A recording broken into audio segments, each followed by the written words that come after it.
So, hello mga inday, tapos na ang errands ko, pauwi na po ang inday nyo.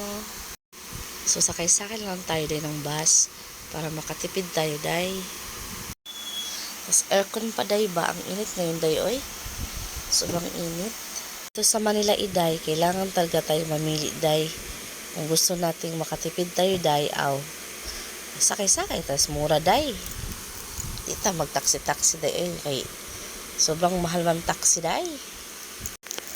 Pupunta ako na sa school ng anak ko, mga inday, at mayroong mga medical mission sila, dental, so sa ENT. So para makatipid tayo, day, aw. Dito lang tayo sa mission, day. Ayan. Tingnan mo yung anak ko, day. Thank you po pala sa doktor. Kay Dr. Kimura ng ENT of Japan. Thank you so much po, Doktora. Arigato.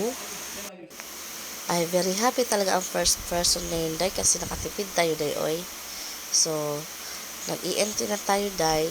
Tapos, nagpapabunot pa ng ngipin yung anak ko, mga inday. So, maraming salamat po pala sa mga doctors ng Japan na nag-sponsor dito. Sila po yung nag-medical mission sa school ng anak ko. So, arigato po sa inyo. Thank you so much. So, yan po ang aking anak. So, ayan si Doktora Kimura. Siya po yung ENT. Napakabait po niya. So, ito din po yung pamangkin ko. Yan. Tinuruan sila kung paano ang paglinis ng ngipin. Yan.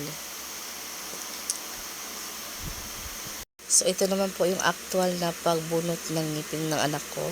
Thank you so much, Doktor. Lalo-lalo na po sa chairman ng Japan Medical Mission po. Thank you po. So, ayan na mga inday. Successful po ang pagbunot ng ngipin sa anak ko. Thank you po kay Mr. Chairman. At sa lahat ng doctors and volunteers na tumulong sa mission na to. Thank you po.